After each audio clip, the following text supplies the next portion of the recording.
Steph with thegoodride.com, and here we have the NightShade in a 145. This is their all-mountain freestyle board. It's kind of like a traditional camber board, but it has a little bit of a flatter arc in the middle here, so it's not super up. It's kind of like more stable, but still doesn't make contact with the, like when it's on the table, it's still kind of up. But it's just a little bit more drawn out and flat, just for like that more stability. And I mean, it would feel better. It feels better on like rails and stuff, where you get that nice locked in, kind of like little bit looser feeling in between your feet. But it still has that kind of traditional camber aggressive feel to it. And then it does have 2 traction bumps, I think, on the side cuts, but they're super mellow because I really can't really even see them.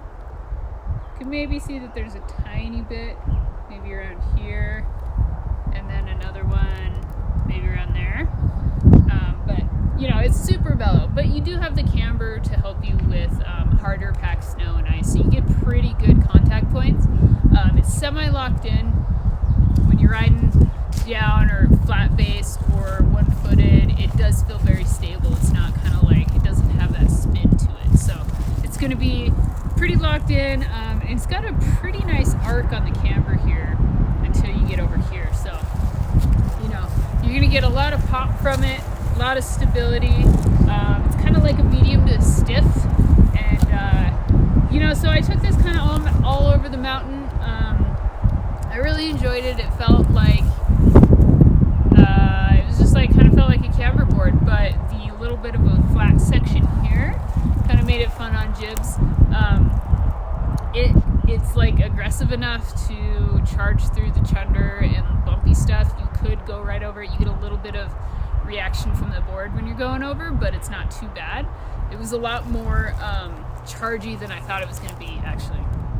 But definitely good at small and medium radius close turns. Like those work fine. But also super fun at carving. It's more of like a medium size carve though, because it's a little bit smaller. But really fun for that. It felt really good on jumps. It has that nice stable feel. I'd say it's more for like the intermediate to advanced rider. Like if you already have a good understanding about jumps and park and stuff like that, it would be a lot of fun, because it's stiff and aggressive enough that you could kind of take it to like medium to large size jumps and be okay. And definitely also in the pipe. We didn't have a pipe by the time I got these, but I bet it would be a lot of fun in the pipe for sure. It's got a great amount of pop on it, and it's easy to turn too. It's pretty fast edge to edge. Feels pretty light underfoot. So it's made to kind of take all over the mountain, but also bring a freestyle approach to the whole mountain as well. So natural hits or whatever. Say kind of like a medium jibber. It does feel nice, but you got to have like an understanding of what you're doing for it to feel good, because it's got that it's not super flexible.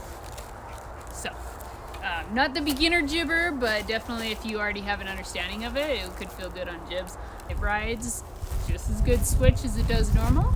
And so if you're looking for a board to kind of take all over the mountain, but also keep the freestyle elements, bring the park outside and kind of like a little bit everywhere, or even I would even like use this as a park board as well. So if you're looking for like a more aggressive park board or something to ride the pipe, this could be a good option. It's also got a centered base on it as well to keep it going nice and fast. And I think that's it. So that's the NightShade 145.